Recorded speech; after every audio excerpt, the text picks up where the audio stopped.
Welcome to the GreatBase Tennis Podcast. I'm Steve Smith along with Malhar Patel. We're at the FM Tennis Performance Center in Boynton Beach, Florida. Great to have Malhar, player, student athlete. Andy Fitzel, who founded our podcast, put it together, got it going. Talked to him today for almost 2 hours. He's in Europe. He's in Dusseldorf, where his wife's hometown. Malhar was our second host. And we've got Brandon Flanagan. This is his baby, the FM Tennis Performance Center.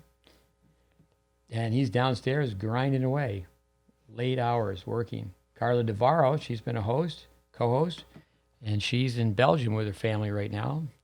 We've had Natalia Sorokin. She's at a tournament with her daughter. And then we've had Roberto Calla, very international. You're going U.S., right? Yeah. So we got Andy, he's U.S., but he's living in Germany. Malhar Patel, he's got some ties to India, though.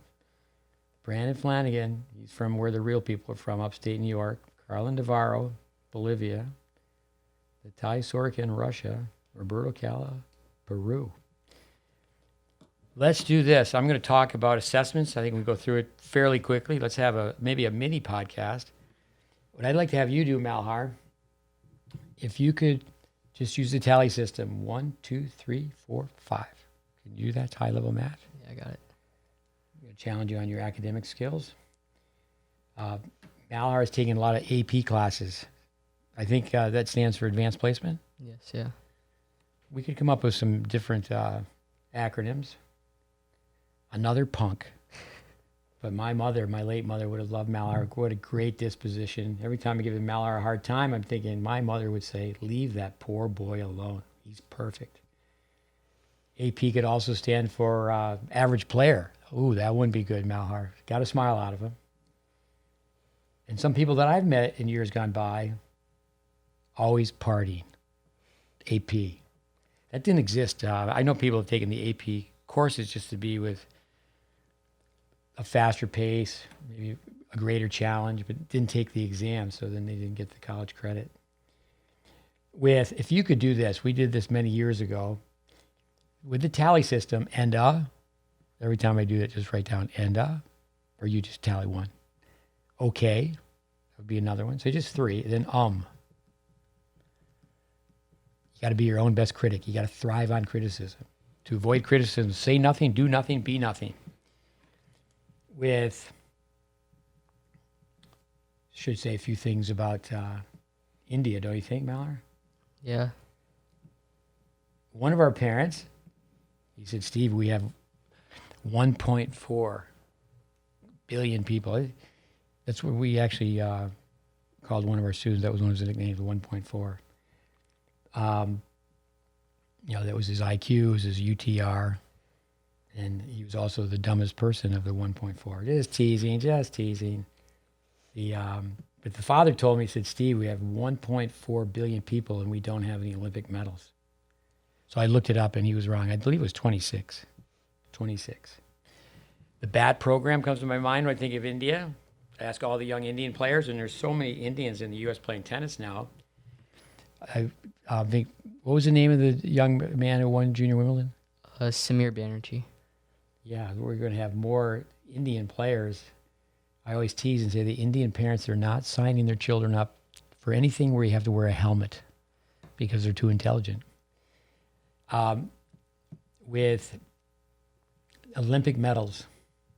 But the BAT program, Simon Rogers, he was a student of ours. He actually was invited to the Olympics in Atlanta by Leander Paes, who he worked with when he was a kid.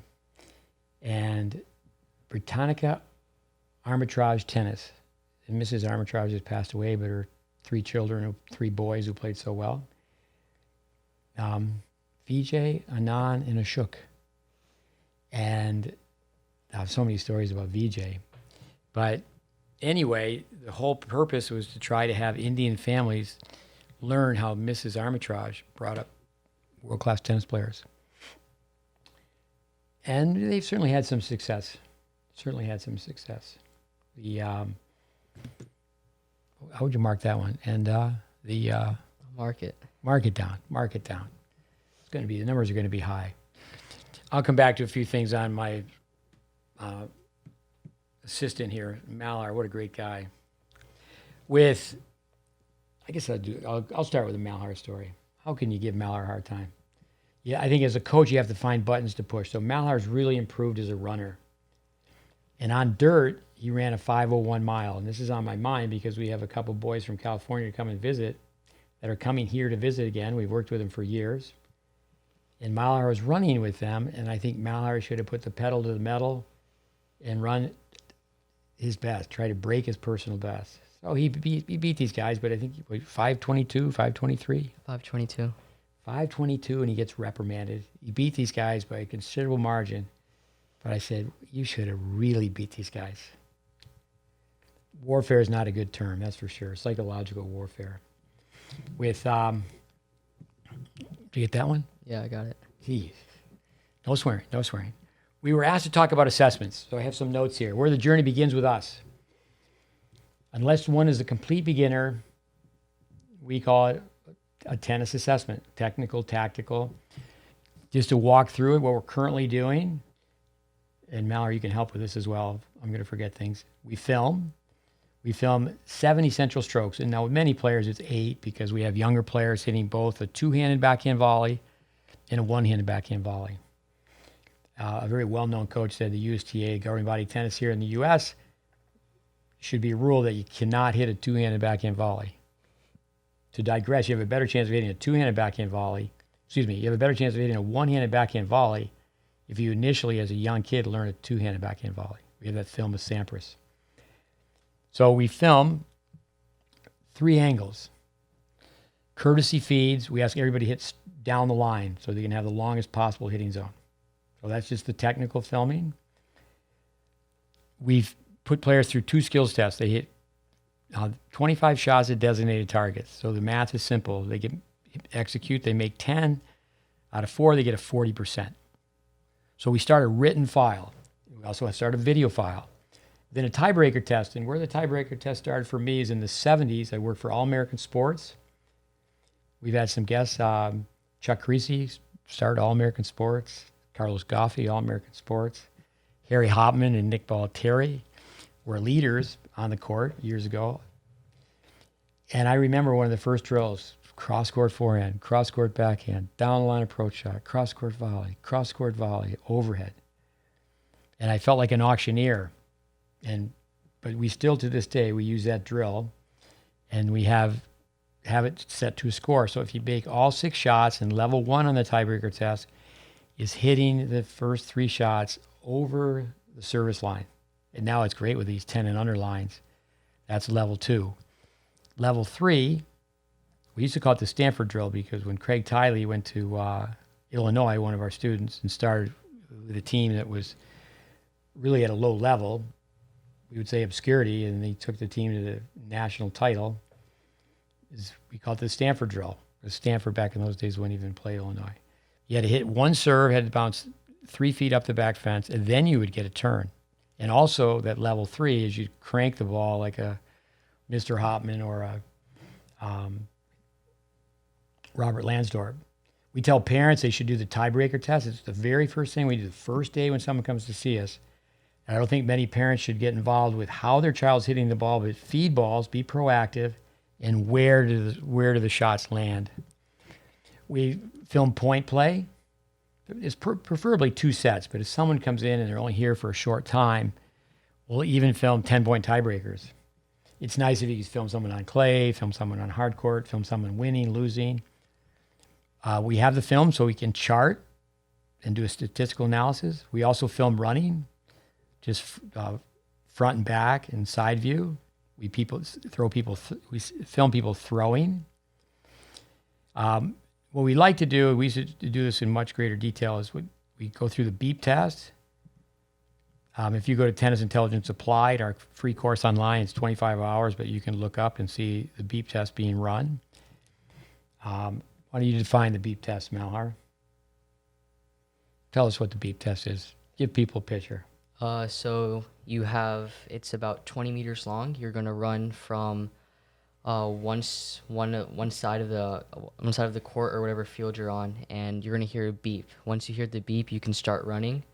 You run to the other side. Once you get to that side, you have to wait until the beep, and then you go back to the side you started on, and it goes back and forth like that. So you start off level 1, then it goes level 1.1, 1.2, and then you get to level 2. You go for as long as level 2 lasts, and then you keep going until you can't make the line before the beep. The Roadrunner, beep, beep. We'd love to have people run that backwards. You can have people run that with a side shuffle. Help me out there. Side shuffle. Help me out, kid. Now, coming back to the mile time or to the mile time, love to see what people run a mile in. And it's amazing how many tournament players come and visit us, goal-oriented juniors, want to play in college, want to play beyond. And usually the mile is a little bit under 8 minutes. And they have physical trainers. And I say, you may have a great physical trainer, but they should be fired because the kids who come to see us are really grossly out of shape. We go through the personality test. We use the survey, Vic Braden, Joel Trucker. It was really based on the work with John Nienagel. It made all the way to the cover of Tennis Magazine. We have a podcast dedicated to that. And it's fun to go through the Myers-Briggs. Doesn't really put anybody in a box. It's not scientifically validated, but just like, for example, an extrovert who won't be able to focus as well as an introvert. We go through that. If someone's a J versus someone being a P, the intuitive person has a better chance of seeing down the road. Roberto was talking about competition last week. We watched a soccer movie with him the other day, and one of the fathers of one of the players on the famous team that Messi was on basically said, I'm not interested in what happens after 90 minutes, talking about junior soccer. I'm interested in what's going to happen after 9 years. The process we're talking about, the assessment, is labor intensive, but again, that's where the journey begins. Malhar, he certainly went through that. Previously we used to film more shots. We used to do more fitness testing. Craig Tiley, I remember he got a master's in kinesiology. He used to do body fat, or body composition. I think the more information you can get, the better. That's one thing that we're not doing now. Certainly here at the FM Tennis Performance Center, that could all be done. Filming procedures. Obviously, you need the equipment. And people really can do it with their telephone now. Courtesy feeds, I mentioned. We're not trying to challenge them. Dennis Vandermeer, what a genius. But in his first manual for tennis teachers, he said on the first lesson, give them really tough feeds. Then when you film them the second time, give them easy feeds. We try not to do that. I do think if you get to a high level, you really want to film off a live ball. You're having people just hit cross court. Brain memory, the motor programming. People need to know that what someone does in a technical lesson, technical film session, many, many times that doesn't match up with what they do in a play, what they do in competitive play. Maybe you should just have one for grammatical errors every time I stutter. Zoom in, zoom out. People have a high toss. Many times we film players, we have to put them at the service line when we film the reverse angle. So we film from a 45-degree angle, film from the side, film from behind. And the reason we have to do that is we want to get the toss. So the viewfinder, we have to zoom in, zoom out according to the toss. You have to think about the sun. Obviously, you want to have the sun behind the camera. You want to date the tape. You're going to document development. That's really helped me over the years, where I can show up at a place and I can show pre and post films. This is how they hit the ball on day one, and then you measure that. Anything that can be measured can be improved. What you're doing is establishing accountability on all fronts: the parent or parents, the player, the coach, and then the administrator. It's a great way to get everybody on the same page. Ideally, and I've done this many, many times, I've gone to work with staffs, tennis teaching staffs, and we get everyone to be filmed. And everyone has to make these tapes. Everyone has to make the tapes. And it's a great way to rule out opinion. We tell parents, we're not going to tell you what we think, we're going to tell you what we know. This really helps out with peer knowledge. It creates a language. It creates continuity. And again, knowledge, it's knowledge-based. I would say the filming, that's how you can develop a championship culture. So it's not stratified where the older players, the better players go to this court. Everybody can work together. Just very quickly on video background, in the 60s, I lived in this small town. The name of the coach was Sam Volo, and he was the athletic director and a PE instructor. So when I was in grade 7, grade 8, junior high, all the way, if someone stayed in that building through high school, I later went to a prep school, but during those junior high years, I would watch Sam Volo with a sequence analyzer on Monday.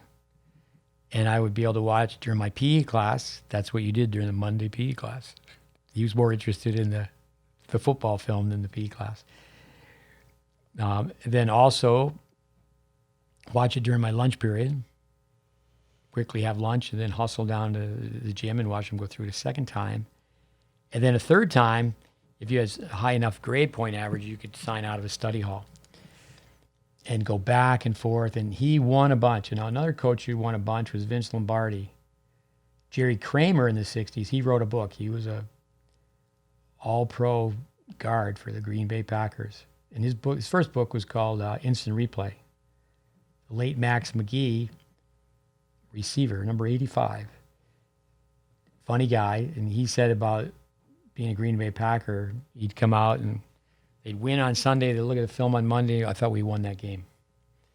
For me, the first time I was on film was at a hockey camp, skating. They were power skating at a Canadian school, summers. And I was working with figure skaters. My brothers, for example, I was born in 54, and I'm the youngest. And I don't think it's a safe bet to say that they were not on video because it was so new. Vic Braden, he was an influence on our video, filmed everything. I love the Bob Lutz story. We've shared that before. You want to use Bob Lutz on a PBS commercial. They really didn't have commercials, but during the timeout, when they would switch sides, Vic would do these tennis tips, and it started in 74. And he knew the Lutz family, and we've shared this story with listeners before, and he said, Bob, I'd like to show the world how you hit an underspin backhand. He goes, well, I don't hit it the way you teach. Vic was disappointed. He called up a second time. He thought about it, called him back and said, I'll tell you what, we'll just film it, and then we'll just teach people to hit it the way you hit it. And, of course, he hit it the way Vic taught. Top players don't say what they do or do what they say. So Braden, big influence. George Wilson, he was in charge of the AV department, audiovisual, at this college I worked at in Texas for 10 years through the 80s. So for me, going back to the 60s, it's really 7 decades of being around video. I think it's a must. I just think it's a must to film. We then make it a school project. We film, and obviously we work with juniors, we work with adults, but we end up working with goal-oriented players. So it's not so much service-based, it's just a workout. Now, with that being said, tennis teaching can be a disservice. If someone doesn't want to work on technique, you shouldn't work on technique. But if someone comes to you, and we have kids fill out a goal sheet, and that's where we've got them. It's just simply 9 questions, and then number 10 and 11, they have to write down their own words. Number 10 is, what are your goals? Just 1, 2, and 3. Give us 3 goals. And it could be short-term, intermediate, long-term, but just write down 3 things. We like to have the kids fill that out when the parents are not there. Obviously, with really younger kids, we'll say, all right, the parents can help them. But they have to check off some things. Do they want to be a pro player, college player? What do they think they need more? It's very interesting. Do you need more instruction, more match play, or more drills? And almost everybody puts down they need more match play. Well, you need to have skills first. So really, people generally, it's more, they need, number 1, they need instruction. Number 2, they need drills. And number 3, they need match play. But you need the whole package. So we tell people once they get the tape, watch it 3 times. First time straight through. Second time, stop and start your tape and take notes. Third time, write down in logical sequential order the adjustments you need to make. And we help them with their thought process. It's 3 components: grip, swing, and body. On the serve, it's grip, swing, body, and toss. Now, we do this the old-fashioned way. I'll get into that. where we just film off of film. But we want the players to send us notes. It can just be bullet points. And it's pretty bleak. Pretty bleak. 10 to 15% of the students. And we have kids come from here, there, and everywhere to be videotaped. I would say in junior tennis, for the most part, there's no chalk talk. So all you got to do is walk around a complex, and you see people are not, taking notes. They're not sitting down. It's just on the court, and that's it. Kids are not bringing a notebook. The clipboard mentality. Go back to our podcast on Coach Jim Verdick, and then another podcast with his son. The clipboard, put your brains down. If you hear it, you'll forget it. Write it down, you get a chance to remember it. You do it over and over again, chance to understand it. We film before kids leave, even if they're just here for 3 days. And what we'll say is, the operation was a success, but the patient may die. Or, they come back and it's like, it didn't work. We got to start again. Many times when you film someone, we had someone here today, a young boy from Virginia. First day we're filming. By the second day, usually it's sometimes in the afternoon, but in this case, the second day, we filmed him on the second day because he's already hitting the ball better. But it's very controlled, very technical, static balance, body balance positions. Look at our podcast. Listen to our podcast on Welby Van Horn. So what happens initially, it looks better, feels worse. What do the critics say? What we do is too mechanical, it's too stiff, it's too old school, doesn't allow for individual style, it's cookie cutter, teaching everyone the same. One thing, the way we've been trained to teach tennis, the body of work that we've assembled, it doesn't allow for unorthodox strokes. That is true. But when someone says it looks mechanical, we're working on mechanics. Someone says it's too stiff, we say what Rick Braden taught us.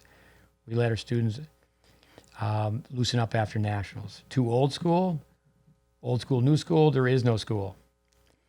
When it comes down to cookie cutter, fundamentals, it's just amazing how fundamentals, for the most part, are not taught in tennis. But if you looked at other sports, if you looked at basketball players standing on a foul line.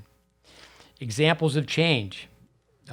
We have our own examples of change. We have literally hundreds and hundreds of pre-post videos.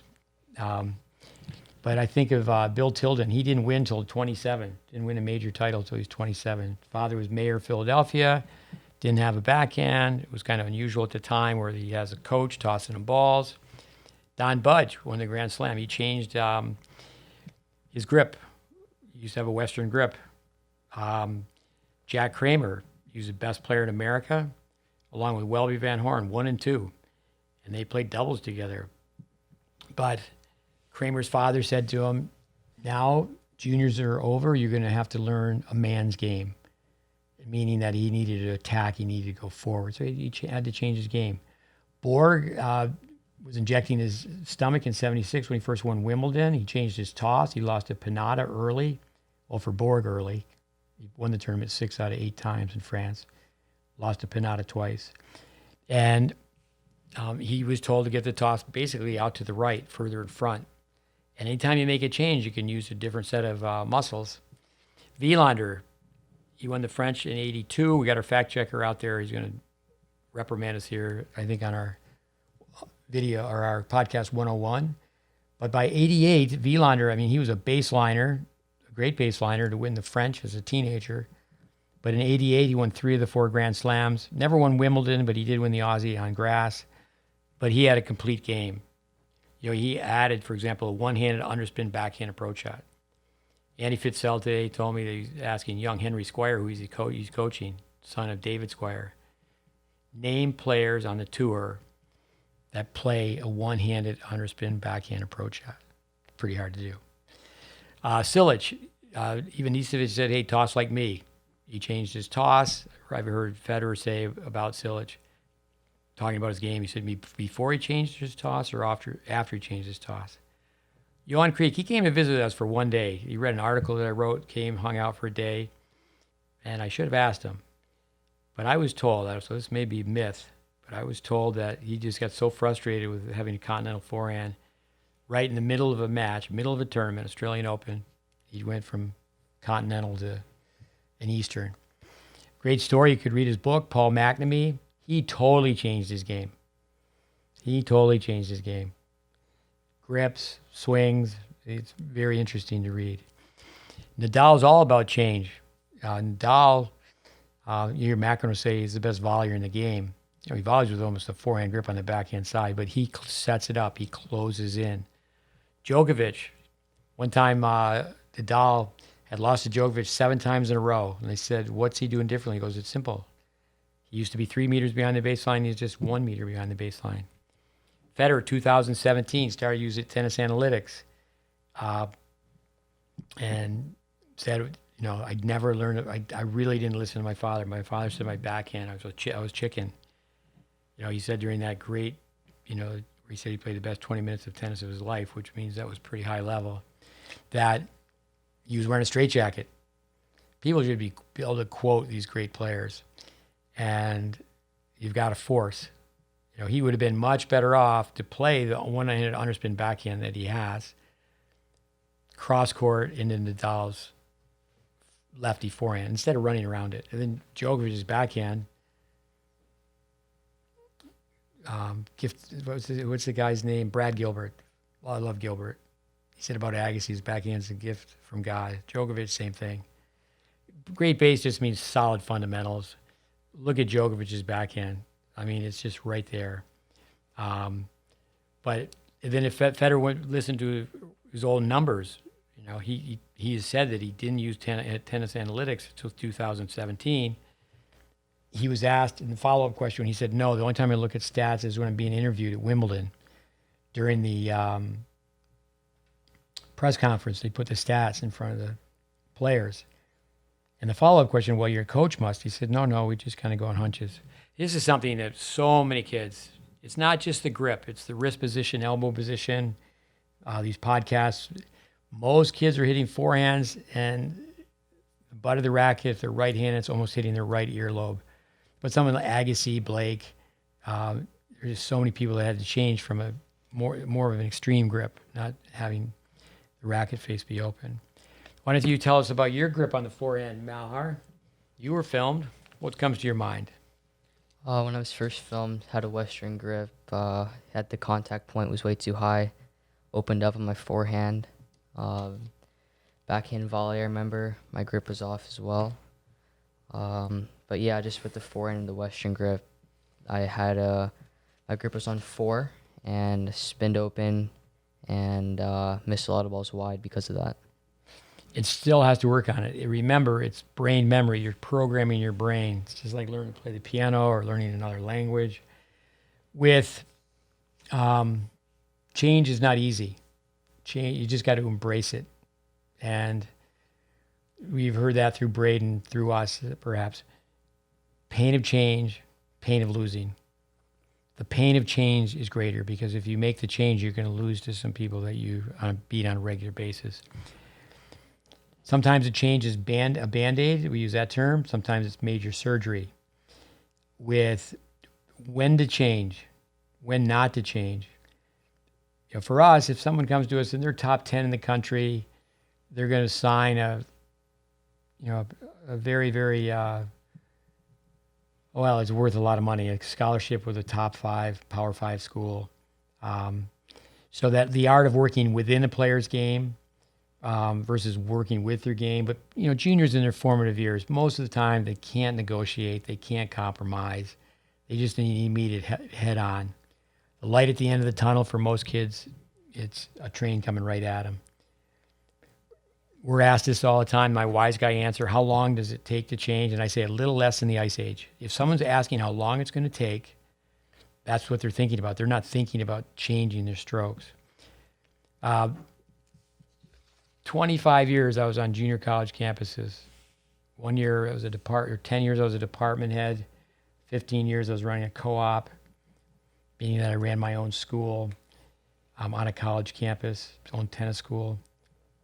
I heard many junior college coaches say it's so difficult because you only have the players for 2 years. Big Braden, you only need them for 2 days. Don't underestimate the capacity of the learner. Explain to them the dimensions of the court. Explain to them some simple biomechanical principles. Do college players change? I think that college players change so much as far as just maturity level. Physically, obviously, players change more in high school. Mentally, emotionally, they change more in college. But typically, most tennis players in college, technically speaking, they leave with the same game they started with. Instruction, destruction. If you're going to work on technique, you need a technical phase of instruction. Here's a point with assessments. Parents have hope, understandably. They just have their fingers crossed, and they're thinking, maybe this weekend, maybe this tournament. And it comes back to the Einstein quote. If you're doing the same thing over and over again, you're not going to get a different result. There are other forms of change that are talked about, like, oh, it's the rackets. That's why the game has changed. The rackets, the strings. I think of the grass at Wimbledon. I mean, that definitely is a change. Now, Bandian and Hewitt, the first year they changed the grass. What was it, 2002? Our fact checker. Now, Bandian and Hewitt didn't serve in volley one time. Levels of work ethic. Does that really change? Do kids change their work ethic? Does the zebra change their stripes? If a kid's lazy when they're 14, are they going to be lazy when they're 40? But you have to have a really, really strong work ethic if you're going to make changes. Just going on a few of these notes again, delivering the information. We could talk about just working with one stroke at a time, winning a player's confidence over. Here's some stories. Amos Mansdorf, he was number 18 in the world. You could look him up. I know now he's chairman of Israeli tennis. The Israelis, Braden's first book was the national training book. They should go back to that. Say that for all countries because it's just fact-based. At the time, he was working for Gavin Hopper in Australia and had a PhD in, I believe, exercise technology. I was in a position to hire him. I was the director of tennis at an academy called Seguzu Bassett under two former touring pros. And Amos Mansdorf, he came to train. And I made a tape, but I know Amos Mansdorf, he didn't see the tape. Gavin Hopper saw the tape. Same thing, Wally Masur. I made a tape for Wally Masur. And there's a little bit of a Freudian slip. So Gavin said, this is why I filmed these two players. He said, what do you think about Wally's forehand? I said, well, let me look at it. I watched him 2-3 hits, and he had a reset swing on the forehand side. Took the racket low and then back up high. And Gavin, who's a fitness guy, it's amazing how many times a fitness guy turns into a technical guy. A former player turns into a technical guy. I think you have to be trained in technique by a technician. So Gavin goes, oh, he does. And he'd been traveling with Masur for 3.5 years. Those guys were fit. Talk about mile time. Those guys could just knock off a 5-minute mile. So coming back to Malhar being able to run a 5:01, I told the college coach, David Getz with UPenn, I said, yeah, I think we've got a half dozen, we've got six boys. We want to take your team on in the mile. And I think we could beat him from what he told me with all 6. You got to hit the track. Scotty Perelman, who's at the University of Florida, Matt Clore, both of them have been guests on our podcast. Matt recently, he left the USTA and now he's with the University of Florida, the men's team. I remember it was in video, but it was Bill Jacobson. Go back to our podcast where we talked about Bill Jacobson, put all these pieces together, and that was the racehorse. So it makes sense that too many cooks spoil the broth. So we were fortunate to, it was the Canadian Open. Unfortunately, Chris Woodruff got injured, but remember Richard Hernandez, who was a guest on our podcast, sitting down and going to Scott, this is what he's doing tactically. These are the patterns. This is where he's winning points. This is where he's losing points. Then to speculate. I mean, he became number 29 in the world. Another player, exactly 29 in the world, Carina Marario. I was working with her twice a week. Her dad, Albin, brain surgeon. He studied tennis.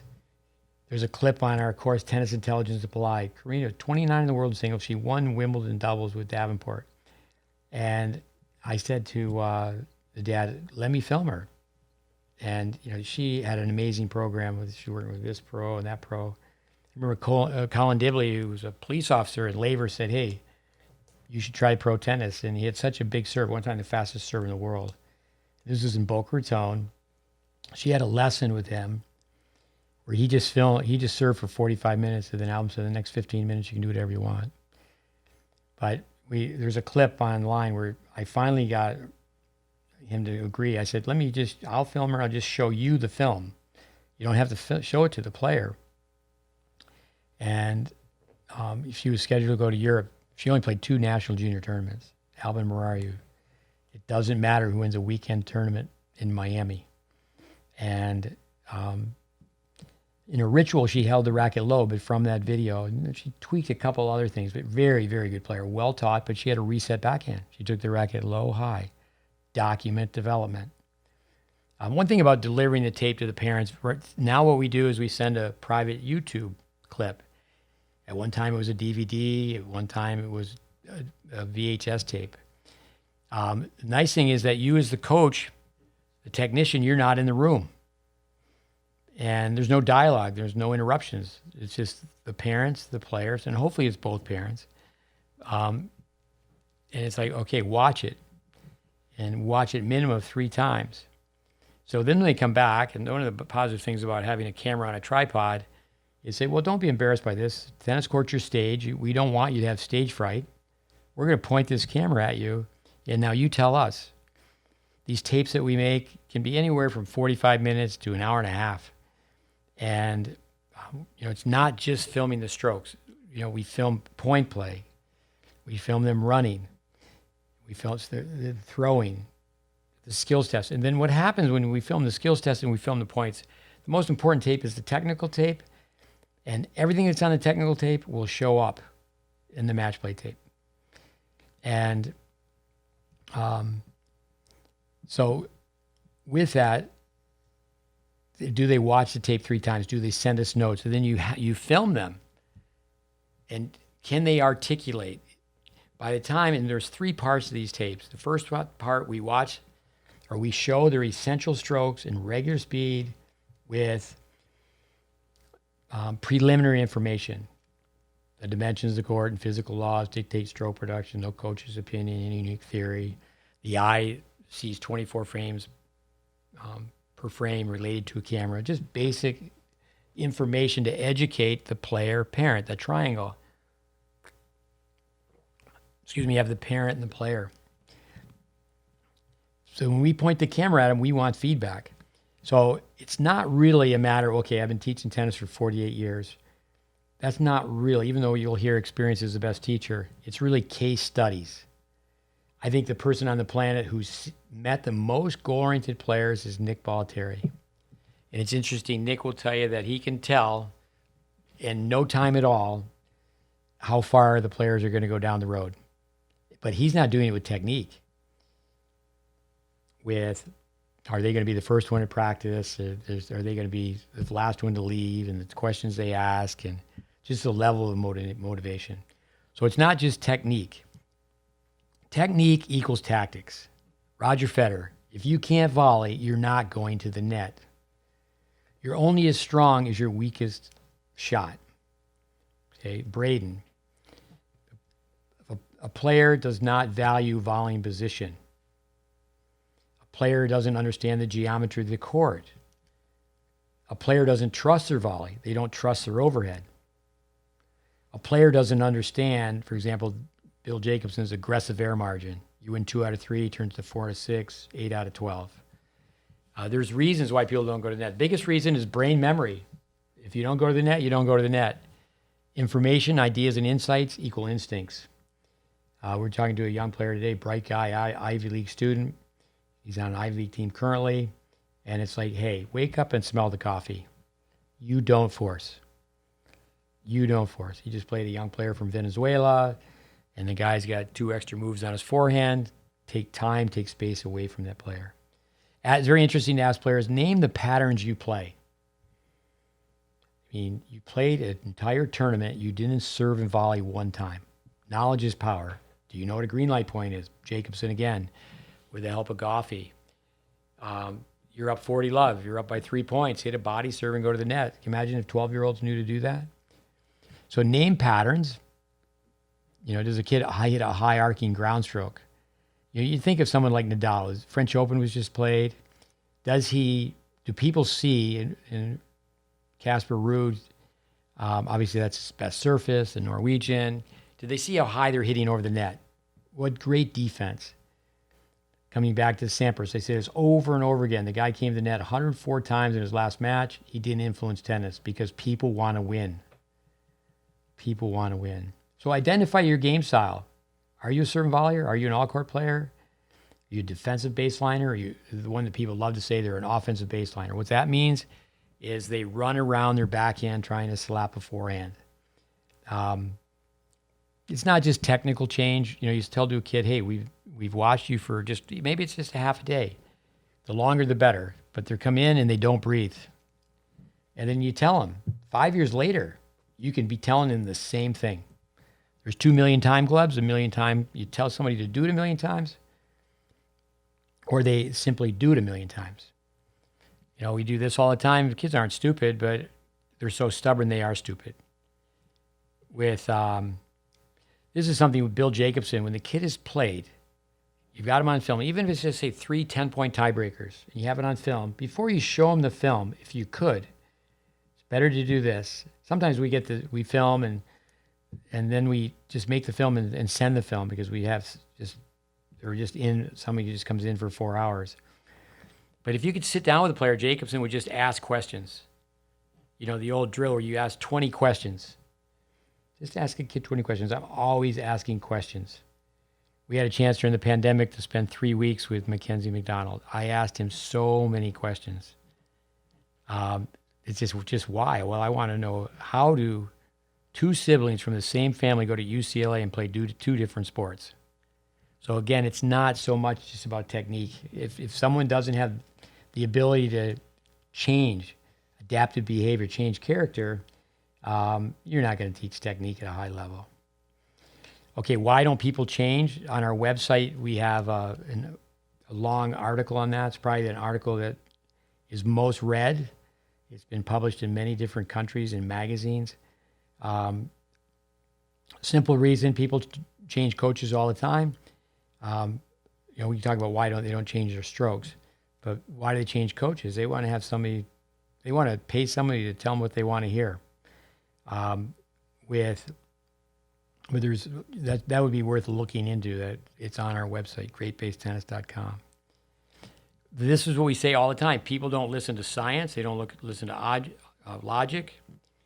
They don't accept the analysis. 3 words we're saying all the time during these assessments: awareness, acceptance, commitment. We're going to make you aware that your racket goes 4 feet behind your back. Are you going to accept it? And then awareness, acceptance, commitment. The late Howard Schnellenberger. Next time you have bacon and eggs for breakfast, the chicken was involved, but the pig was committed.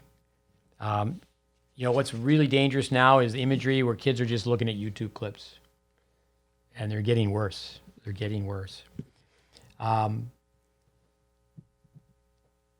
Roberto Calla.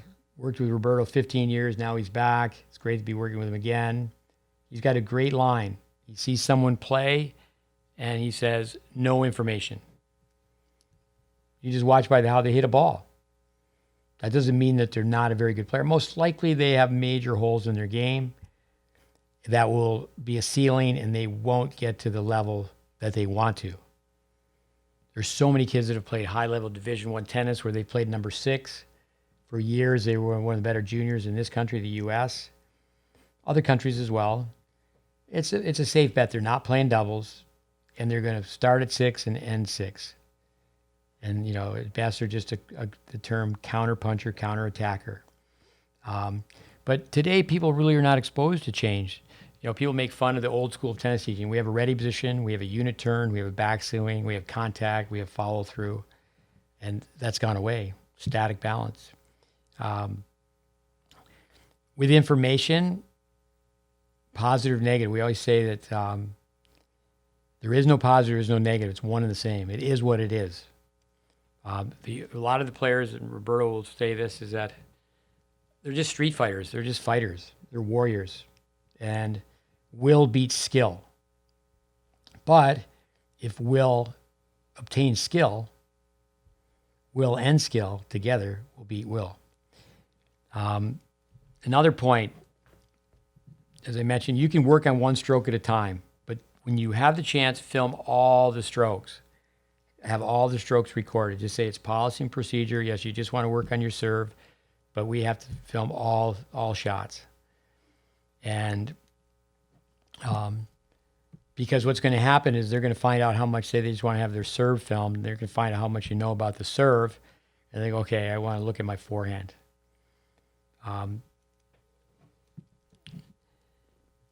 Again, taking time away from competition, some people, very rare, they can make change while they compete. Most people revert back. Ego kills. The old strokes are better than the new strokes initially. Many times it's instruction, destruction. When I first started teaching tennis, I'm going, this is stupid. This is downright stupid. I think of my background as a kid playing ice hockey.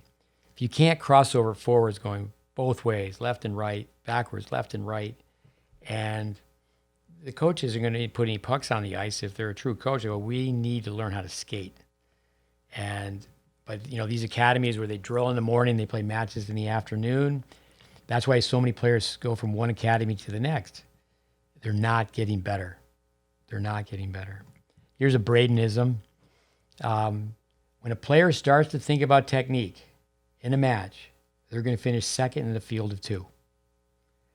You do want to get to the point where you're technique free. So initially when you change strokes, it's very, very important where it doesn't become instruction, destruction. You're just going to go in circles. You worked on the technique in the morning and you go to the afternoon and you say, throw that out the window.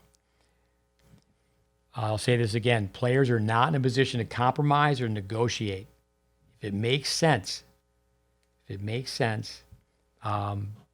the change. I don't like this format where it's extra money for privates. The coaches will say, well, you can only get that one-on-one. Define the background of coaches. Like, who trained you to teach tennis? Teaching is information transfer. All right, Malhar, let's go. How am I doing for tallies? Okays. 61. 61.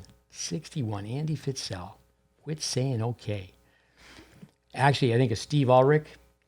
Steve Ulrich was a student of ours. He became a world-class umpire. He's in the chair at many, many, matches, Wimbledon finals, you name it. It's a pretty safe bet that Ulrich was in that. And he was a student of ours. I always tell people he was the best speaker we had, but he broke every rule. Wore a baseball hat, pulled down over his eyes, stand behind a podium, slouched over, rocking the podium back and forth. Steve Ulrich. I don't remember if he said okay all the time.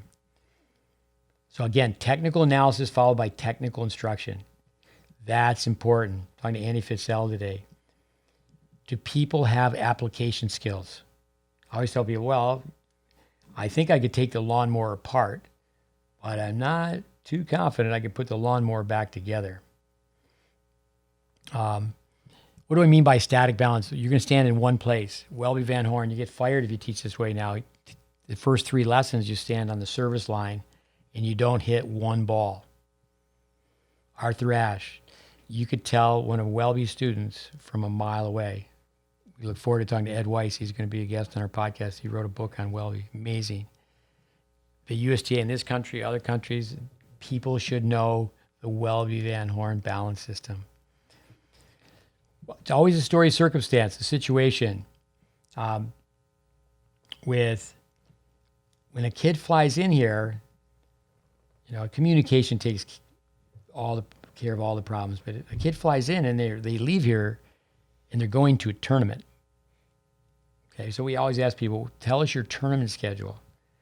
We coached a young girl. She played at Vanderbilt. I mean, she same age as Sharapova, and she was at Baltery's. Now, a lot of people don't know that Sharapova left Baltery's in secrecy, incognito, and she went to work with Lansdorf during that time. Well, I can remember it was a Russian coach because at the Eddie Herr, they used to have a sign up where you would just play with a random person in the mixed doubles. So this Russian coach recommended that this American gal come, and I told the dad, you can watch this film, but come and see me 3 months after your daughter's done with the Orange Bowl, and then we go to work. And, every player, case study turns into a story. I told this to someone the other day. I said, put cardboard around your right arm. And 6 months seems like eternity to a junior tennis player. We're going to take 6 months and rebuild your game. And do they really do that? To have a kid, you could tape a dime. A dime is smaller than a penny. Tape the dime on this bevel of the racket and have them put the base knuckle right on that dime.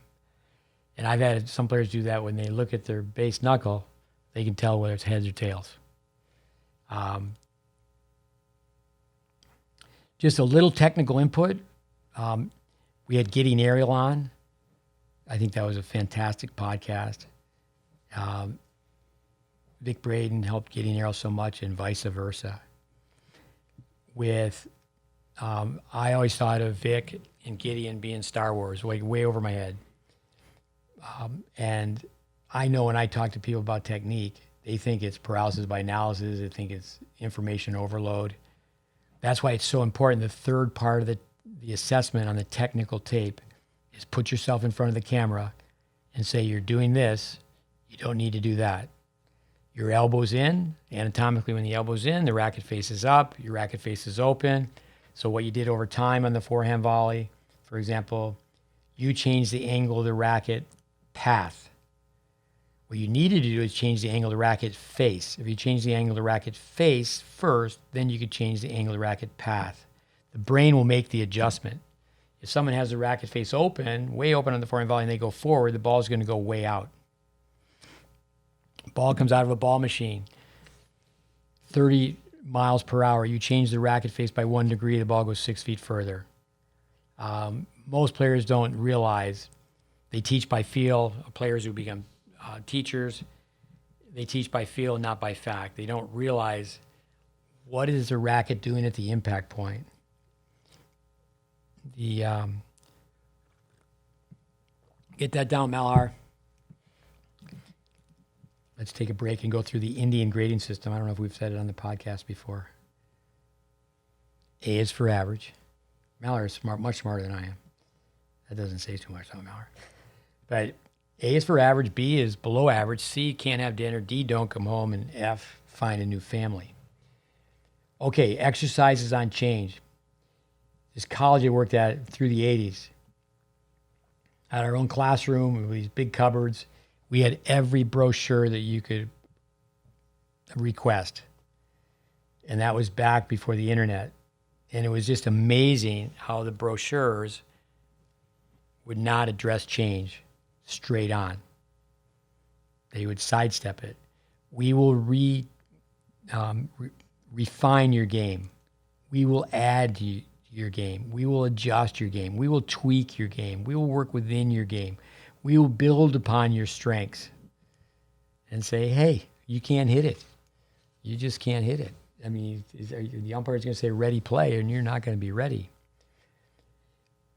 This is something you hear all the time from us. If there's a hole in your boat, fix the hole in the boat before you fix it.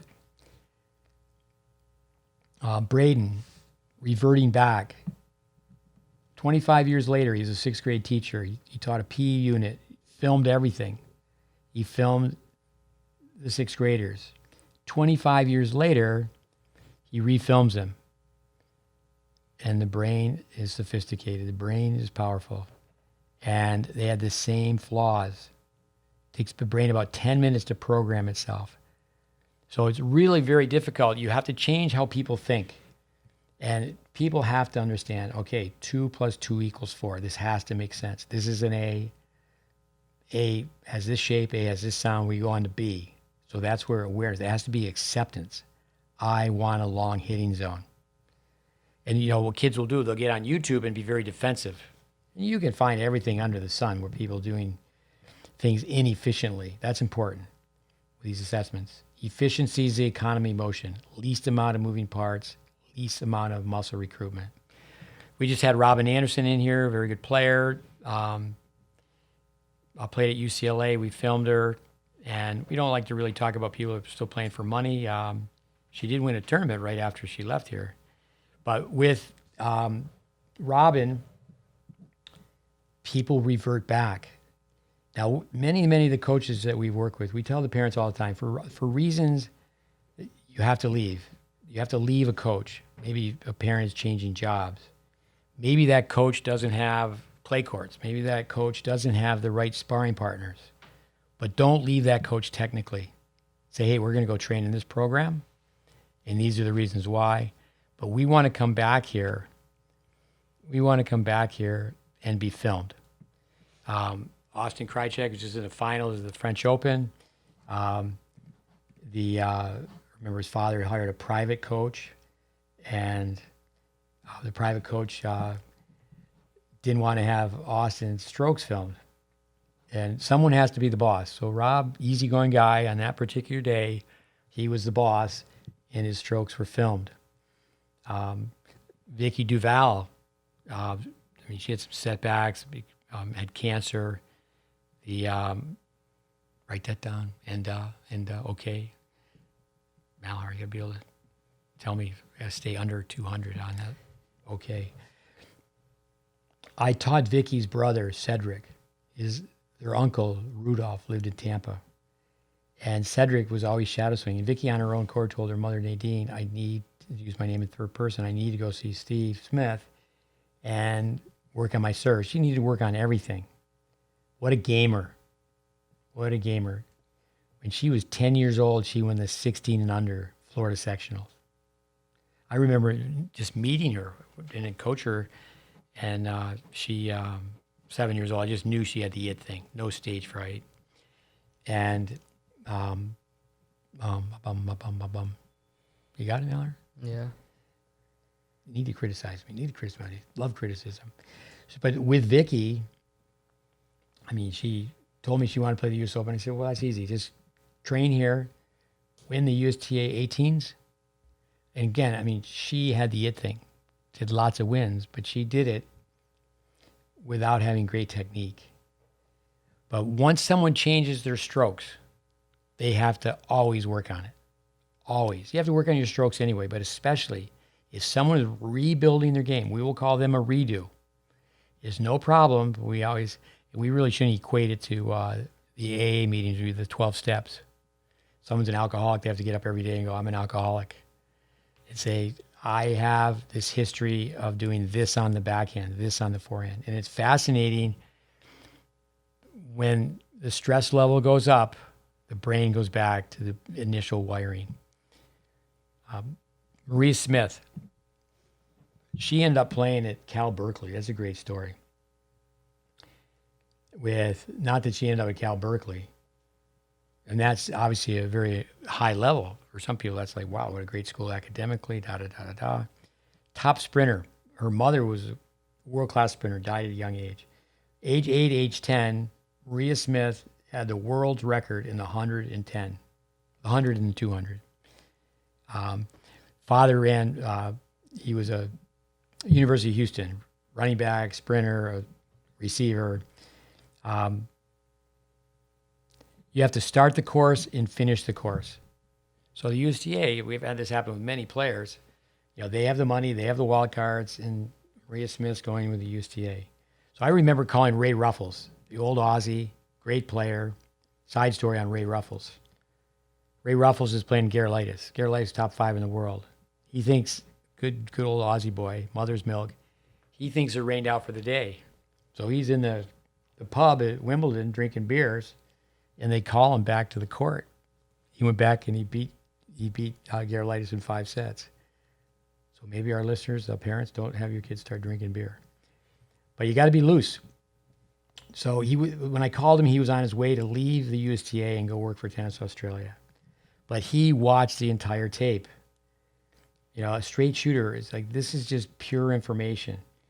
And But, we have film. That's where we go back and go, this is under our watch. This is how you were hitting the ball when you worked with us. And they have to stay with it. That's where you really want the player to become their own coach. They need to be an independent thinker, problem solver. You want the coach really, or the teacher, the trainer, whatever the term is. It's like you're really the compass. You're really the compass. And then the better the player, the more people you meet, more opinions. Too many cooks spoil the broth. It makes no sense for everybody to put in their 2 cents. With our federation, the USTA, the sooner the better, and I think other federations as well. There's been so much money flying kids in for camps. But with the private sector, it's a little bit awkward because the kids have their own private coach. But wouldn't it be amazing if kids were put through an assessment? This is how you did on the 25 shots. This is how you did on the tiebreaker test. The filming. We're going to point a camera at you, and you're going to tell us how you can improve. Roger Federer, he will say quite often, I need to go back to basics. Again, Roger Federer, over and over again, make a list of 20 things he said. It's frightening how low the level of play at Wimbledon is. I know that less than 2% of the time my opponents are coming in behind their serve. But I think what happens with young kids, they have the off factor. They have the off factor, and they're just so hung up on UTR. It's IQ versus EQ. It's not one's intelligent quotient, it's one's emotional quotient. We had a meeting tonight, and we were asking for feedback, and the kids did quite well answering questions on concepts for single strategy. Like, where do you get 34 feet? Then we go into stories. Chris Evert wins 125 matches in a row. Players don't get the racket head below the ball. They don't understand the tennis court's very, very narrow. They pull horizontally. They hit to the side tee, not intentionally. The side tee is 65-9 going cross court. You go through the middle. You're a right-handed player. You hit over the right side of the net, and you can hit 82.5 feet. One's 83, one's rounded off, one's 83, the other 66, it's 17 feet. Chrissy Everett would hit through the court 17 feet, a ball length that's 17 feet coming back. That's why it looked like she was never running. It looked like, okay, she's played and she hasn't even perspired. There's technique in everything if one allows it. If one allows it, you want to learn how to throw a Frisbee better, there's technique. I think some things you can get by with is peeling a banana. I have had a player or two where I've had to ask the parents, can your kid peel their own banana? For people taking notes on what we try to share, simplification is sophistication. Most of the time what we're doing is we're trying to subtract movements. Malhar, what do we know here? What do we got? Third grade. Going fast. Maybe we get through a short podcast. Although we have many people tell us they like long podcasts. Show and tell. A kid takes their racket to the third grade. And they're supposed to take their tennis racket. They forget it. The teacher says, well, go ahead anyway. So there's no show in the show and tell. The kids forgot the racket. It sounds like they're describing a violin. You need to be able to show it. You need to be able to tell it. Tell me what we told you. Show us what you're supposed to do on your serve. Tell us what you're supposed to do. They need to clearly understand. Einstein, if you know your subject matter, you can explain it to a 6-year-old. Your mother, when she renovates the kitchen, what happens? It's the demo. They knock the old kitchen down, and it looks pretty bad, the old kitchen versus the new kitchen. Changing strokes, making changes, period. It's not a Disney picture. It's really interesting. Steve Johnson Sr., the late Steve Johnson. Tennis lets you know who you are. Jim Lair, it's a character muscle. Meet it head on. You're told through watching film, you're told, you're shown stats. Go back to our tape on our podcast on statistics. Bill Jacobson, what's your differential? Tell us the formula, Malhar, for finding your differential. So you're going to add your plus plus. So your winners, you're going to add that to the amount of points you forced. Your minus Fs, you're going to get that combined total and subtract that by your unforced errors, your minuses. So you make a T-chart, and the only thing that goes on the minus is unforced errors. The point ends three ways. Plus plus is a winner. Minus F is a forced error. Malhar can play better for the most part, day in and day out, than anybody we have around with his opposite hand. Don't like the term gifted, talented, but he's very coordinated. And his middle name with us is? Finesse. Finesse. We want no finesse from him. I think of so many stories. I was at the University of Illinois training the players for the coaches, men's side, women's side. Alex Hopson, I told him if I was coaching him, I'd have him play mini tennis every day. Amir Delic, I told him, I said, if I were playing tennis with you, I would never have you play mini tennis because he was loosey-goosey. He got to be like 60 in the world. And I remember I took my two sons, they were very young, and I told Delic, I said, you don't need to play mini tennis. So that evening I walked by and he was playing mini tennis with my sons. But that's also passion. He just wants to hang around and hit balls. Here's something, chart screen time, how much you're on the phone.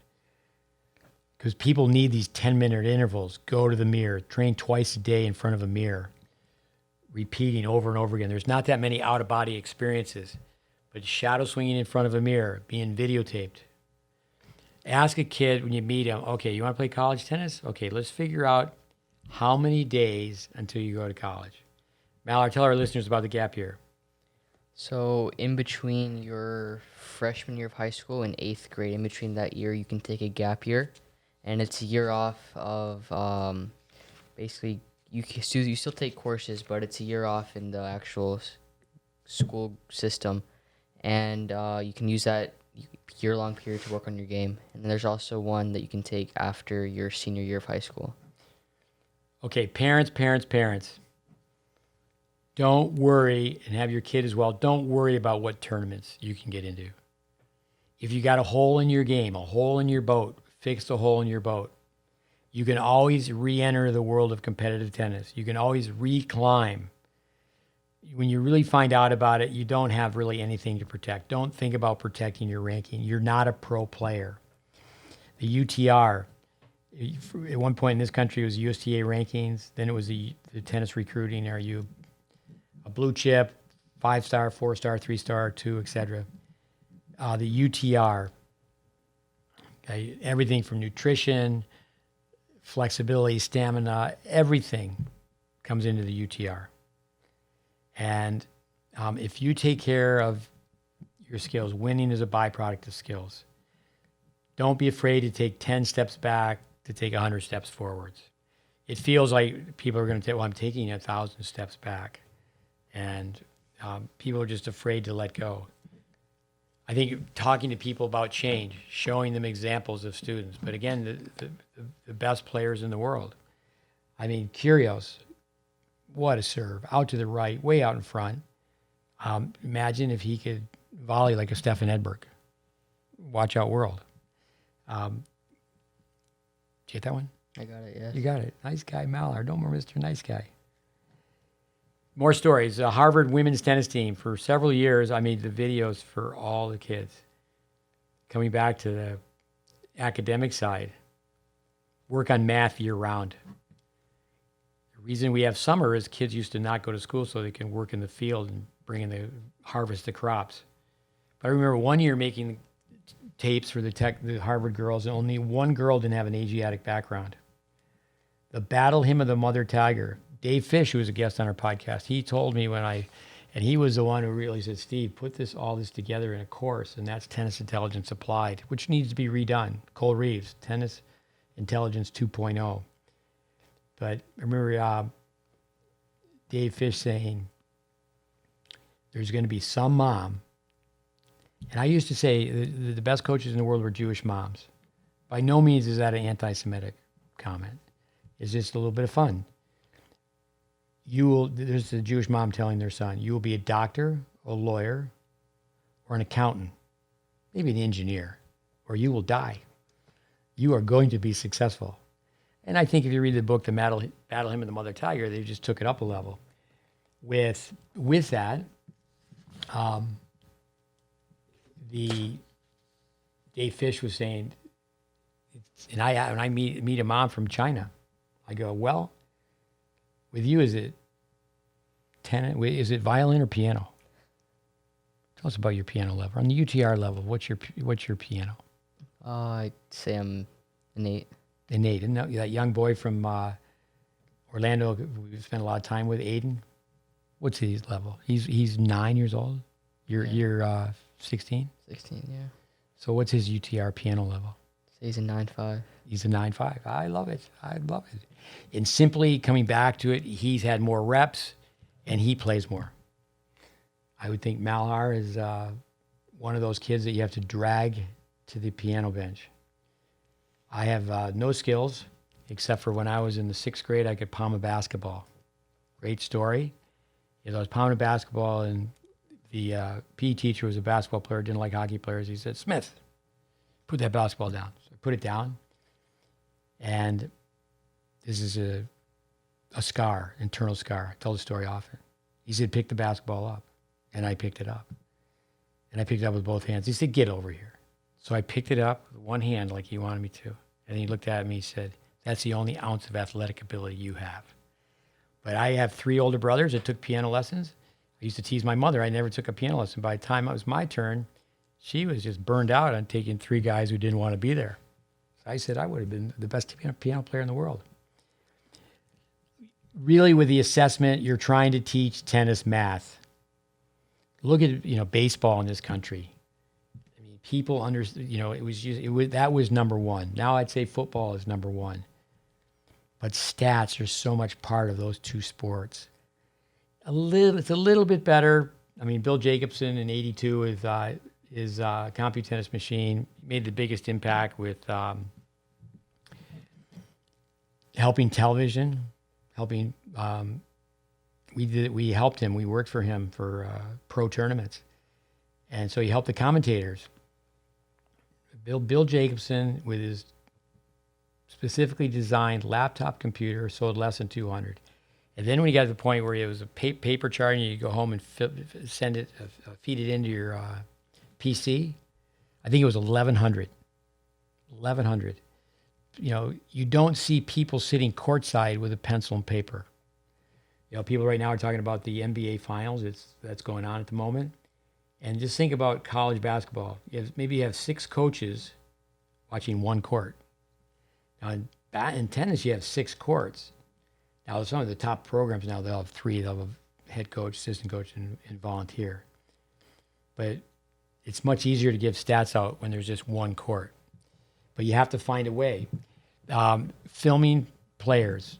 We filmed matches this past weekend, and I had a meeting today. I go, okay, did you look at the film? So we broke the film down. And why kids are not looking at the film, in my opinion, is they're looking at their phone.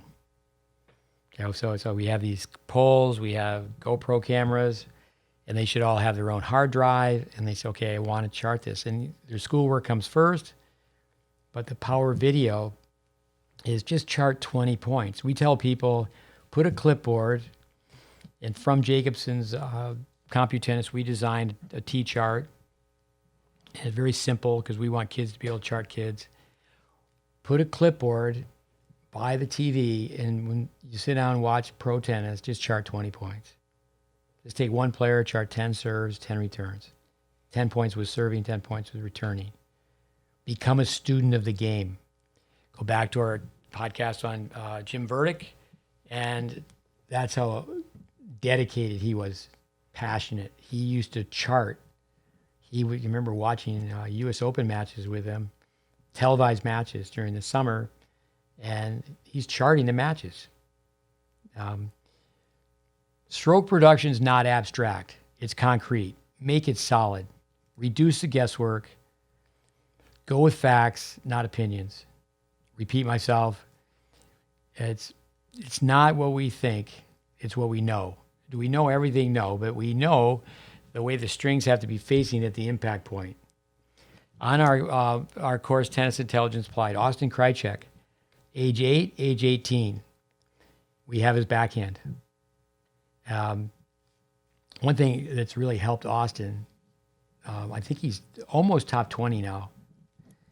And here's a guy who could play singles. He won Kalamazoo. He cracked the top 100 in the world. But now in doubles, he's represented the United States.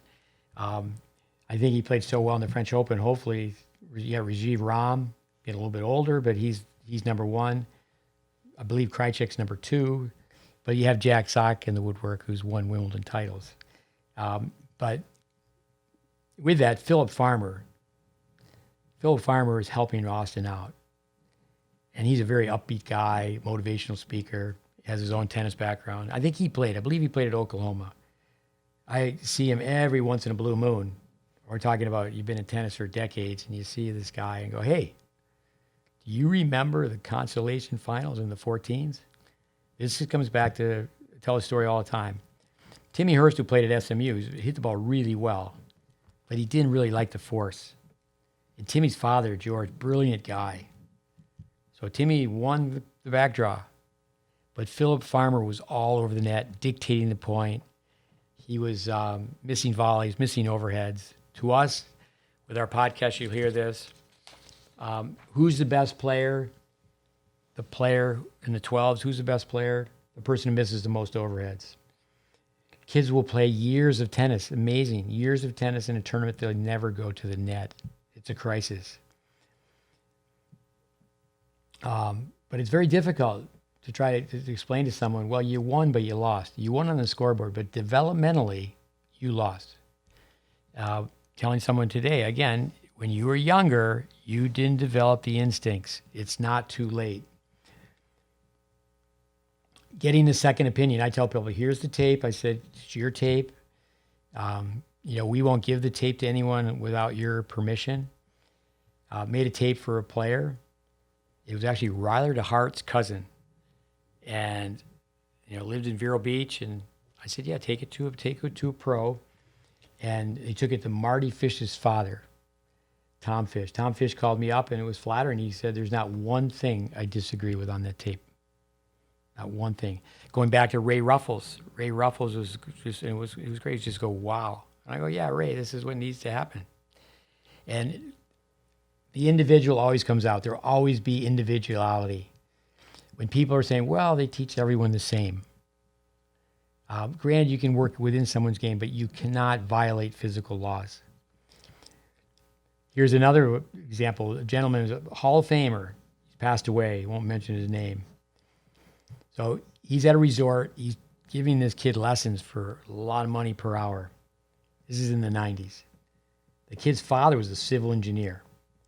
He failed miserably on the skills test. He came long enough. Someone recommended him. A coach from Sweden recommended he come and visit with us. He lost 2 practice matches to players the same age, 6-0, 6-0.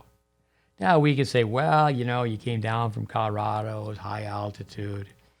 But the Hall of Famer looked at the tape we made and said, I disagree with everything on that tape. Videotape can be very incriminating. You want to know about academies?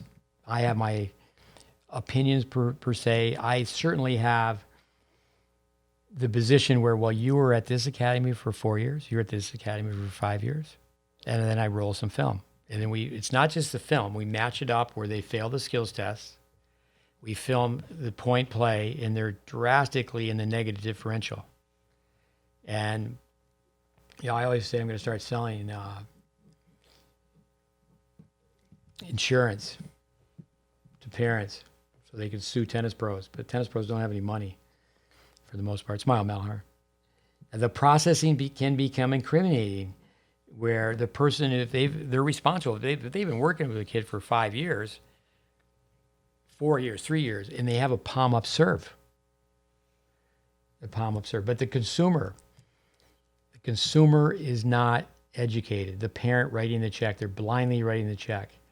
The consumer doesn't have consumer knowledge. For the most part, the pro doesn't have product knowledge. It's not a matter to get anybody upset, but how can we improve tennis? We have to improve teaching.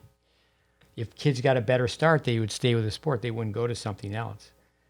But it's incriminating is that you've been giving lessons. Actually what happens with accountability is coaches just will point the finger, the kid didn't work very hard. Well, if you've been in charge of these 20 courts and you've been here for 10 years, 5 years, I say it very often, small cities and large tennis clubs, many times they're not producing one college tennis player per year. Video. I didn't do this initially when I started training tennis teachers that were getting a degree, occupational competency for tennis teaching pro managers. But after the first 2 years, I said, okay, I'm getting these macho male egos. I used to always say, well, you're here.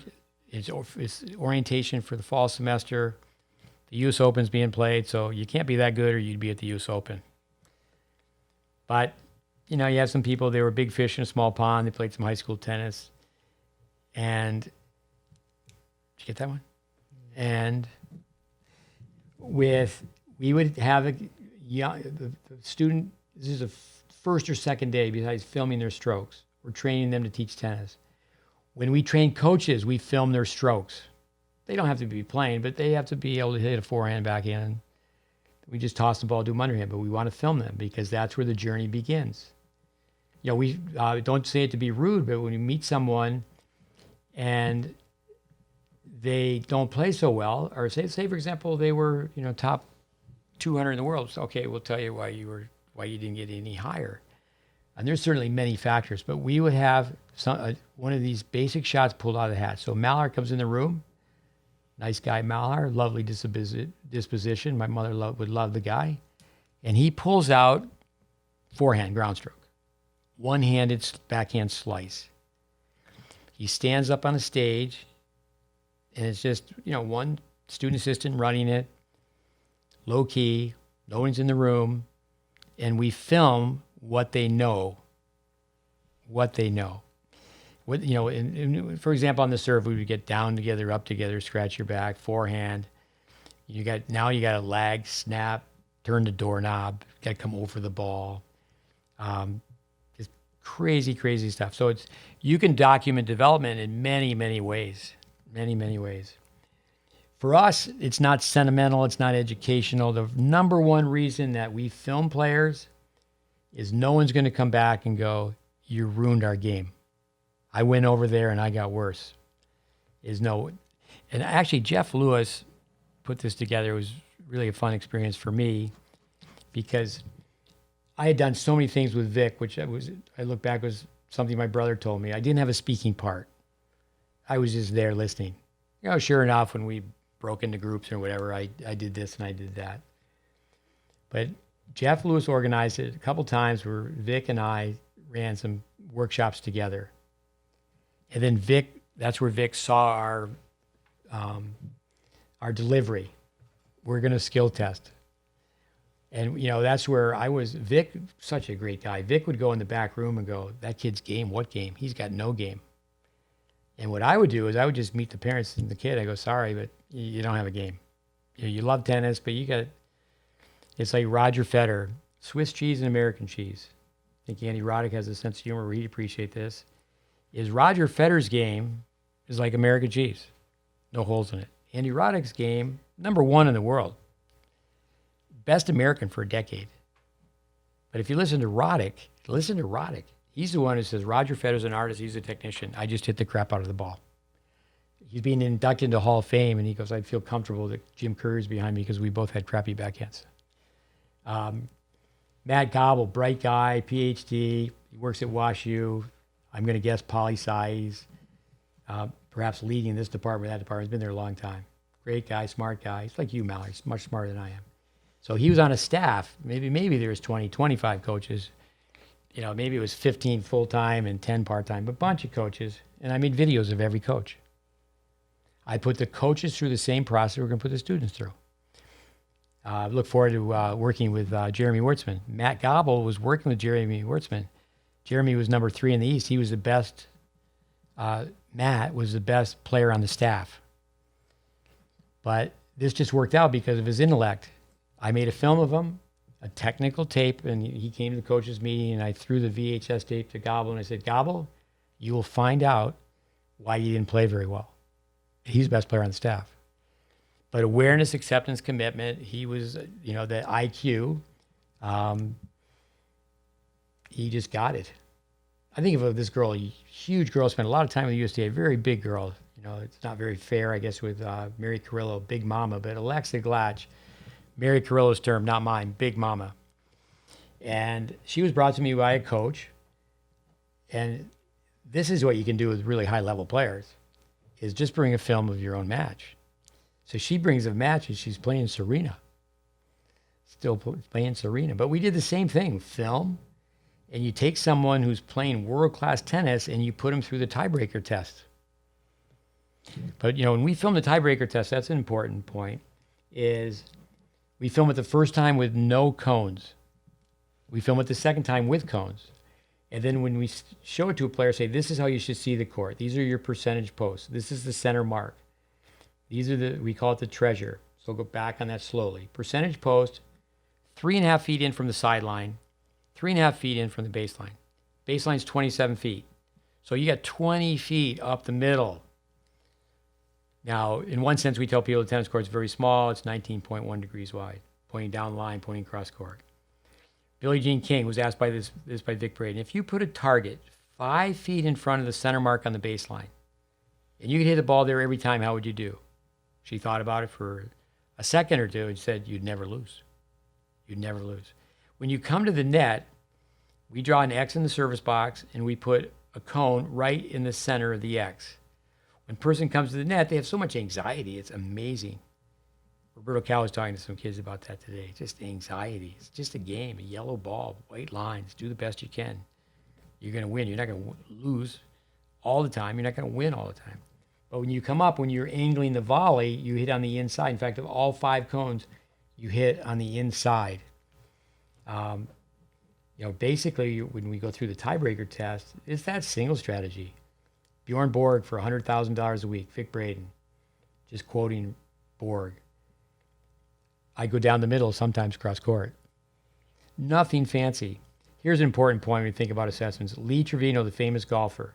If your house has a leaky faucet, you don't need to demolish the roof. Peter Burwash. The art is where you start. You need to pick out the primary flaw. It's diagnostic. There's a flaw, there's a cause, and there's a cure. Can you identify the primary flaw? Doesn't mean you're always right, but Vic Braden used to roll up a piece of paper, or you punch a hole in a 3x5 card and say, just watch the player's feet. Just watch the racket, because the eye can be very distracted. You walk into a stadium and you tell someone next to you, okay, close your eyes, open your eyes, and just look for red. You can see red. Close your eyes, open your eyes, focus, just look for blue. But you have to look if you watch a tennis audience, they're just following the ball. They're going back and forth like they're getting next exercises. And the point's over, they turn to the person next to them and go, what's the score? On our course, Tennis Intelligence Applied, we have film of Jeremy Wertzman, NCAA singles title. Maybe you would say ITA, but he won indoor nationals. Julie Scott, same thing. Not sure if Julie was ranked number 1, but I know she won the last match out for Stanford to win. Jeremy Wertzman was ranked number 1. Craig Tiley, he won an NCAA title. I mentioned we have Carina Marario. We have a late bloomer, Orlene Stanoychev. These are all pre and post. And Orlene, this has probably been said before, probably is a weak word. I can't say definitely, though. Most likely. But Orlene made changes in his games from Bulgaria. We only had a translator for 2 days. Made him play with a wooden racket for months and months. And this was in the 80s, late 80s. And Orlene, he went back to Bulgaria, and we can't say this is wow, he won his national championship. He went back and he played Davis Cup. We can't say wow, but he did go 5 sets with Kafelnikov when Kafelnikov was ranked number 1. So he plays the number 1 player in the world on Arthur Ashe, the largest tennis court in the world. And we have documented film of how he changed his strokes. Great story with Craig Tiley. Craig Tiley was at the U.S. Open, and Orleans says, hey, Tiley. And Tiley looks over, and Orleans on a practice court, and he drop hits a forehand. or a backhand. Just drop hits a ball, hold your balance, check the checkpoints. With Vic Braden, I was part of this project. He worked with the late Tim Gullickson. What Vic told him. It's amazing what Vic told him. And then people started to tell Tim what Vic had told him. And I was there. I said, no, that's not what he said. He didn't change his grip. Like, say, for example, Lendl had a continental grip on the backhand. So did McEnroe. Lendl turned his wrist on. So he closed the racket head. So you can work within the player's game. You don't have to change the grip. But there's a guy who's 15 in the world. We're talking about somebody who's going to possibly be recruited at a Power 5 school, and they're going into their senior year. Almost, I'd say, every kid who goes to college, what they really should do, now would the athletic director allow for it? Almost every kid would be best to go back and say, could I just do what they did years ago? I'm going to come in here, I'll be here for 5 years. Give me a 5-year scholarship. Is that possible? And I'm just going to work on my game for an entire year. And they want to play pro tennis. It's not done. It's just not done. What's going on now is just the opposite, is a college kid who's really, really good. The coach, come on. The coach will even let the kid just come in January. Just get off the bus or be picked up at the airport and you just start playing matches in January. Another answer I have is you're trying to get the racket aligned to the target, trying to track towards the target, again, as long as you possibly can in the hitting zone, 18 to 20 inches in length, time span of 75 milliseconds. But it also, again, it is a way to protect yourself. I mean, I just early on in my career, and I've been doing this for a long, long time. How I started doing it, I was doing video work, going back, working with Braden, was there in the late 70s, but I was definitely influenced by it. So I became the director of Seguzo Bassett. And it was a short-lived experience. It wasn't too long down the road. There's so many things went on. This, that, and the other thing is Chris Everett bought the place and, used her family as far as, okay, how we're going to run this. But overnight, behind Baltery's and behind Saddlebrook, it was a number 3 academy. And I said, how can I,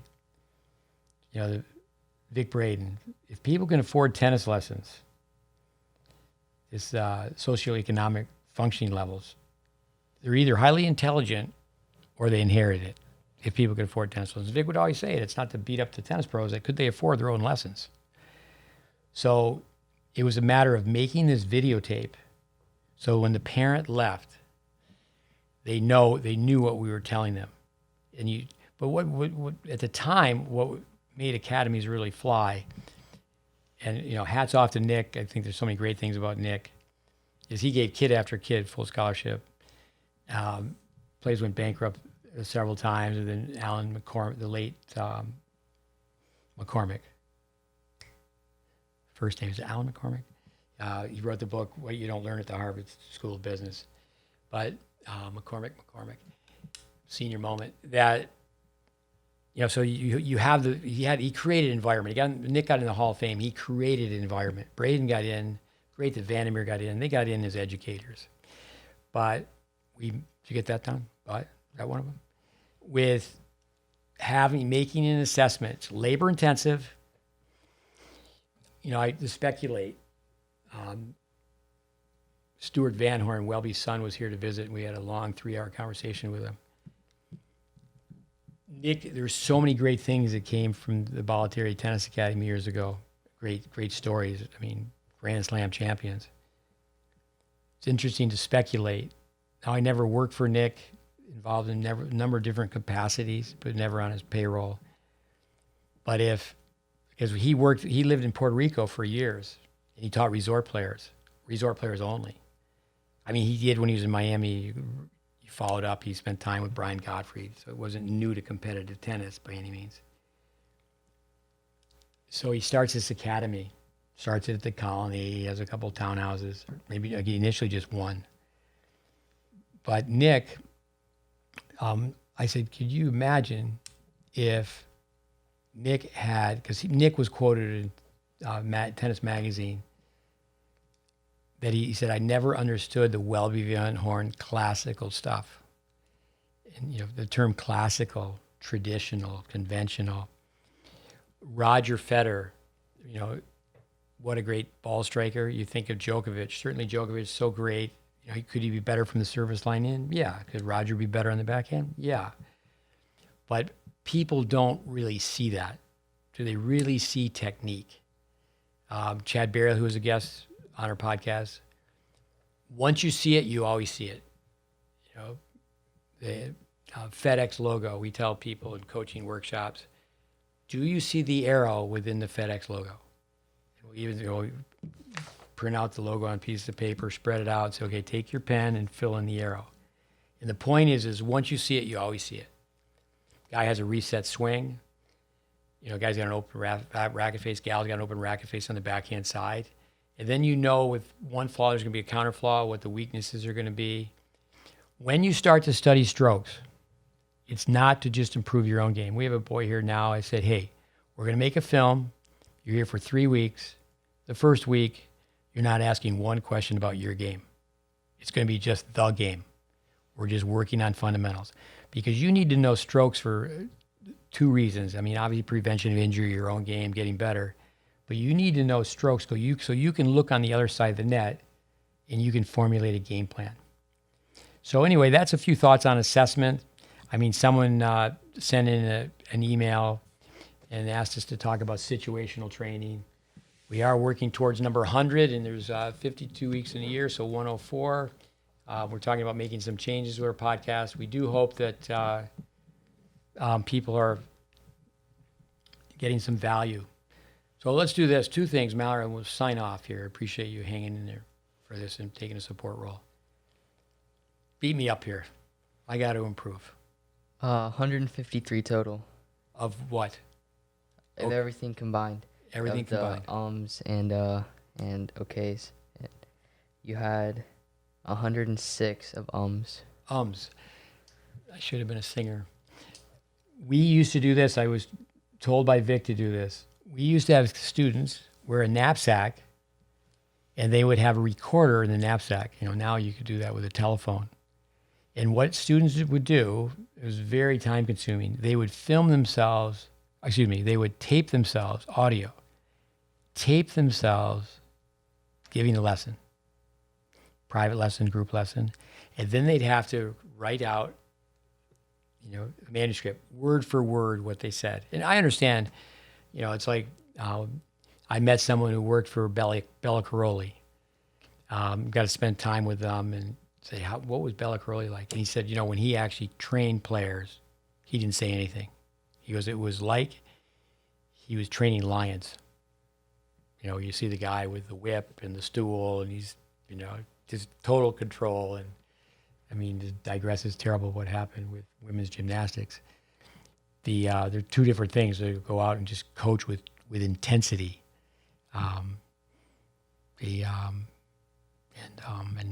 What else you got for me? I need to improve. Yeah, width. Yeah, that one was big as well. But big. All right, so let's just go with your initial assessment. We have a mountain of film. I sent your dad a film not too long ago, and this is just what I do. Say your dad a film of you hitting a forehand with a high contact point from you having a Western grip as a little kid. And I told your dad, I said, watch this film, you have to buy more blood pressure medicine. Parents are spending a lot of money, tennis shoes, tennis strings, this, that, and the other thing, tournaments. I heard one parent say, it's like you have $100 bills falling out of your pocket and you still have a late contact point. Tell us what comes to your mind. You have seen so many kids go through assessments. I was talking to Roberto Calla.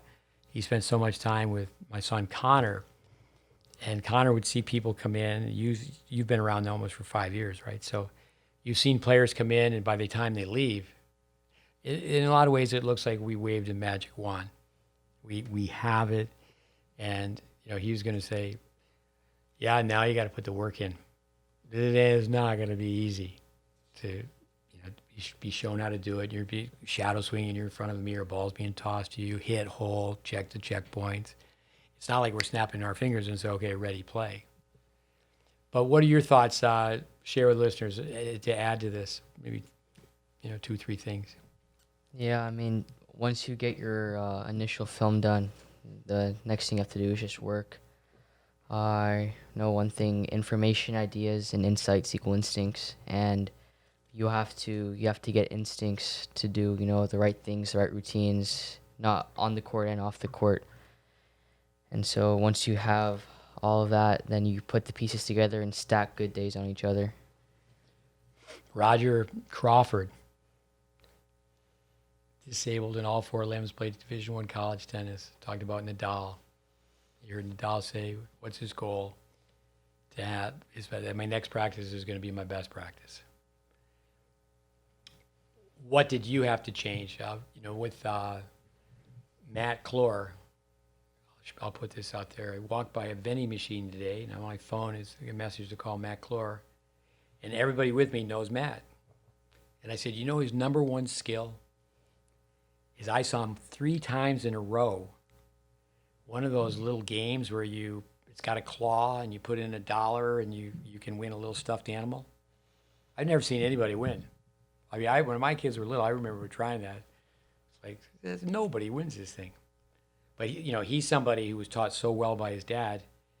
But my son said nobody could beat Matt. My son played under him as a college coach. And I said, what do you mean? And I'd heard Matt's name. I'd never seen him play. But we made a videotape, and he made some changes. A little regress palm up, not quite far enough over on the backhand volley. And he could tell you, not very many, but and then the maturity to make the changes. Chad Barrell, I don't think we covered this when we had him online. I think almost every coach I've ever asked, college coach, is by the time their kids are seniors and they're finishing their last semester, they understand what's going on. Yeah. They just don't figure it out fast enough. And I think it's the same thing with stroke production. Now, I'm from a tennis bubble, but the sooner the better. Just having someone have their hand just be even with the bottom part of the racket. I told that story today. Welby Van Horn, one of my students sent me a tape, said, here's an interview with Welby, you're going to love it. I go, okay, great. And played it, and Welby was asked one question, and said, what's the most important tip? And he said, for younger players, to get them to choke up on the racket. So if they're wristy on their forehand, the butt of the racket hits them. And if they do this, the palm up, the butt of the racket tells them it's wrong. But he said, then don't let them take their hand off the racket. The bottom part of the hand needs to be even with the bottom part of the racket. But people like that whippy feeling where they have more racket hit speed. But that's not where you get the power sources. I mean, that is a power source, having a longer lever. And okay, more racket hit speed, but no, it's all through the ground. The kinetic chain, lifting, the larger body parts. What do you still have to change? Forehand ground stroke, I'll start with there. I still need to get my contact point hip level, hit the ball too high, open up a bit. So pull open with my bottom, my trunk, keep my trunk sideways. Now remember, nice guy, Malhar, this even disposition, he said a bit. We don't want that. So I'm going to start checking off where I don't like I don't like a bit. It's just, this is it. I open up too much, period. It's not I open up a little bit. Most players don't get the racket head below the ball with using your thighs, using your shoulders, not on your forehand. Young players in their formative years, 2-1-2, turn with 2 hands on the racket, hit with 1, catch the racket. That's not really that's the wrong verb. Have your right hand, if you're right-handed, guide out to your left hand. Have both hands work in unison like you're going up a flight of stairs. The body's the leader.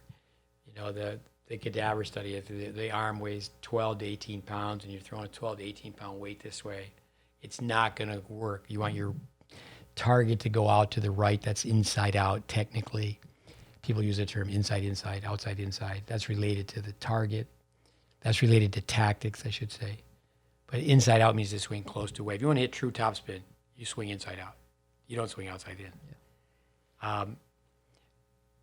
One more. What about your serve? My serve, I need to toss more out to the left. Keep my body upright at contact. Don't bend at the waist. Have a power line. Stay through the ball. don't open up, don't pull open with my body, and I need to have more knee rotation versus knee flexion. Film, that's one thing about telephones. We'll break groups into 3. Got the feeder or the tosser. Could be the ball kid who's bouncing the ball to the server. So you have the feeder, you got the hitter, and you got the filmer. And you can do it very quickly. Rainy day, it's like, okay, it's going to rain. Let's get everybody on one court, groups of 3. And it's a safe bet that of the 3, there's going to be a cell phone. And let's go in and look at it. I do think that coaches can be lazy and want to look at film too much. You have to go to work. It's not a matter of, okay, let's just look at film. I do think, as I mentioned, to learn from other sports. I don't think a kid's going to play big-time college basketball and not see the game film. I'll end by saying this, and then you can end on one.